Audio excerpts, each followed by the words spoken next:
Oh, look who it is. It's Pulp. He's back. It's been around 2 months. Seems like he's been beaten to a pulp. Right, my Doctor Strange review. Let's get into Marvel's version of Inception Overdose. Spoiler free, of course. Overall, what did I think of Doctor Strange? Well, on Twitter, I usually post these things called threads, which hardly anyone reads, unfortunately. But I said that I thought the film was average, nothing too special. Now, before you click off the video and leave a dislike to hurt my feelings, even the director of this film realizes that he has made flaws and understands that not every movie, not even The Dark Knight, is technically perfect. This is my opinion, so don't let this review fuel your idea or an overall conclusion of the movie. If you haven't seen it, I really do encourage you to watch it. It's an enjoyable, fun and overall entertaining movie, and you shouldn't miss it. By no means is Doctor Strange a bad movie, however, just because I enjoyed it, it doesn't necessarily mean that the film was great technically in my eyes. Right, understood? Alright, let's get into this. One thing to note about this movie is the special effects. Yes, it's very, very similar and as good as Inception, which already deserves praise, but combined with small doses of mystical elements in the real world, it deserves some praise over every single gripe I have with the movie. Seeing mind-bending images of buildings merging with each other and just overall good action from awkward positions makes the action sequences and the CGI in this movie extremely entertaining to watch. A mind bend and a different perspective on the real world, which is nothing more than unique. Here's my only critique about the special effects. Specifically in the final act, Marvel seems to regurgitate the formulaic ending of fighting a baddie, which is more than often contains immense amounts of CGI, and the final act of Doctor Strange is honestly no different here. Yes, I know Doctor Strange fights in strange locations quite ironically, therefore a CG cockfest in the final fight is necessary, and you're right, honestly. However, I felt so disconnected from the rest of the special effects, which contained small doses of mystical elements in the real world, whereas this final act is like watching the final fight against Doomsday in Batman v Superman with an injection of shrooms from Amsterdam.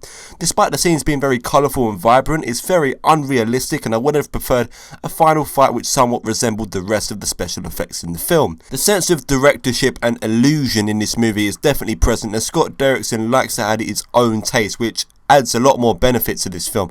The sense of illusion that the cinematography creates is really, really impactful. There's an emphasis of illusion and distortion in this film, and there's a little extra touch in the movie that I feel Scott Derrickson did a very good job on. There's a scene where Doctor Strange is running through a hallway where the surrounding walls and floors are bending and changing, therefore a vertigo effect is created by the camera moving in and the lens zooming out. It's a nice artistic touch of the movie from the director and makes the movie a little more exclusive to him rather than just being a generic superhero movie. The story is somewhat formulaic and what you would expect from a Marvel movie, therefore being very underwhelming for me, as I've watched almost every Marvel movie and I've seen the same formula in terms of narrative regurgitated over and over again. Here we are again with Doctor Strange repeating that same narrative structure again, and I would have liked to see something unique, just like the visuals of this movie.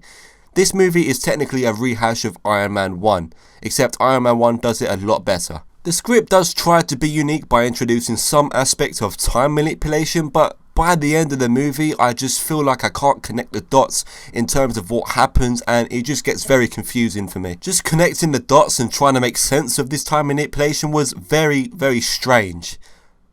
Alright, bad pun. Let's carry on. As well as this, the beginning of the origin story just felt like it was shoved in my face within the first 10 minutes of the movie, to be approximate here. There should have been a little more exploration of Strange's character, especially considering that there will be a lot of young kids who won't know who Doctor Strange is, and also to set up the world around the characters in the movie. Yes, we have been introduced to New York City or any other major city in the USA in the MCU through other movies, but that doesn't exclude the fact that this film can't do it either. We get a few scenes in hospitals, a few fancy close-ups of Michael Kors watches, and long tracking shots of Strange's Lamborghini Huracan speeding out of his apartment. We get the impression that Strange is spoilt, self-righteous, and overall a bloody prick, but that's it. Whilst the origin story is understandable and simple, there's more room for substance here. One thing which definitely works in this movie is the comedy. Each of the main characters does offer and contribute to the comedy, which is funny. However, specific characters are only in this movie to serve as a cushion for the hilarious gags and quips. I don't like it in any movie, and I certainly don't like it in Doctor Strange. For example, Groot and Rocket Raccoon are undoubtedly the characters which offer the most comedy in terms of Guardians of the Galaxy. However, they are characters with substance and a friendship which is felt by audiences. The character in this film, called Wong, has no real substance to him, as we as the audience have no reason to like him other than his comedy. It's like a puppet. It might put off a funny show, but at the end of the day it's not a real person, something which is let out under control to serve one purpose and nothing else.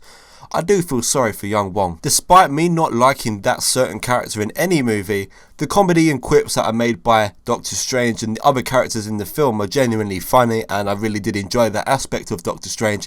It helped keep the film entertaining and refreshed instead of just being a dramatic fight to save the world. So there's my final take on Doctor Strange, a fun, entertaining and engaging movie with fucking fantastic visuals, good comedy. However, the characters, the story and maybe even the villain were a bit generic, and some things which I do not enjoy about the MCU as a whole are definitely converged into this movie.